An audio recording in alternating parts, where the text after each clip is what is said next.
Sur le porno organe, ou alors c'est toi qui rentres et puis en fonction je rebondis. Oui, bah, voilà. Très bien. Tu peux rentrer puis moi je vais rebondir sur ce que tu nommes.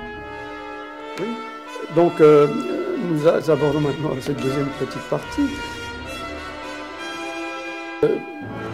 Comme tu l'as très bien noté, que les gens voient quand même de manière évidente, je réutilise beaucoup d'images pornographiques.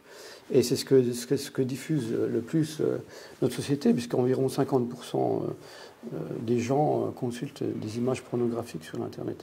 Donc c'est un peu l'inconscient, notre inconscient collectif, c'est un business bien sûr par ailleurs. Mais qu'est-ce que ces images dégagent? Et est-ce qu'on peut trouver dans ces images quelque part une odeur de sainteté, comme on pourrait dire? Parce que ce qui m'intéresse, c'est le sacré dans la sexualité. C'est pas la sexualité en tant que monstration, c'est la dimension autre, la dimension non pas intelligente, mais la dimension cosmique. Il y a quelqu'un qui disait dans un livre, Un barbare en Asie, d'Henri Michaud, il disait: les Indiens font l'amour à leurs femmes comme s'ils communiquaient avec Dieu. Et je pense que dans la sexualité, on oublie bien sûr aujourd'hui notre communication cosmique. Et mon travail est vraiment basé là-dessus. Donc je parle du porno, j'utilise beaucoup d'organes génitaux, des orgasmes aussi, pour parler de cet ailleurs. D'ailleurs, dans les bondage aussi, le corps est lié, mais il peut entrer dans une autre dimension. C'est la force du cerveau. On a les mêmes impulsions dans la souffrance que dans le plaisir. Ce sont exactement les mêmes impulsions.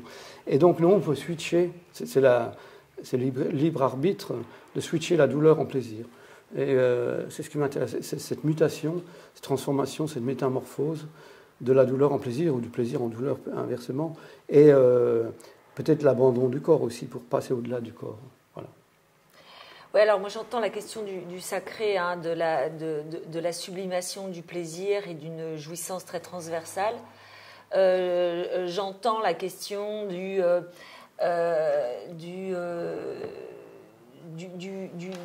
plaisir-douleur.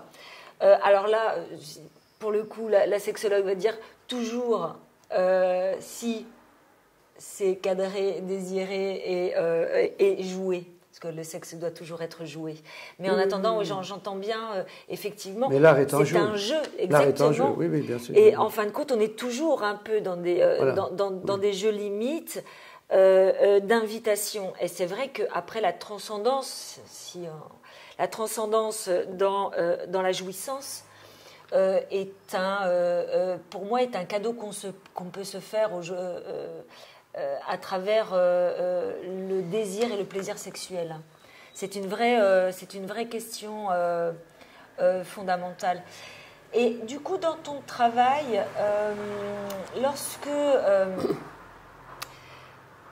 parce que moi, ce qui m'a interpellée aussi, tu vois, quand tu parles du porno, de la pornographie, et c'est pour ça qu'il y a un côté paradoxal, tout à fait, me semble-t-il, oui, parce que dans la pornographie, c'est ce qui est visible, c'est ce qui fait le porno, hein, sinon c'est de l'érotisme. L'érotisme, c'est la suggestion. Et la pornographie, c'est ce qu'on voit. Hein. On voit les organes. Et c'est là où c'est intéressant, les différentes lectures, c'est qu'en fin de compte, tu nous proposes le non-vu dans du vu, c'est-à-dire un paradoxe entre si je vais chercher ton image, je vais voir qu'il y a de la pornographie, mais pour autant, si je ne vais pas la chercher, je ne la vois pas. Oui, c'est évident. Oui. Mais c'est mais c'est tout cette lecture à plusieurs étages au fond. Oui. Parce que c'est vrai que le porno en soi, c'est ce qu'on voit. Oui, c'est ce qu'on voit. Mais j'ai oublié de parler précédemment du rituel aussi. Parce que ce qui m'intéresse, nous sommes dans une société complètement déritualisée, à part les Coupes du Monde de foot ou le Tour de France.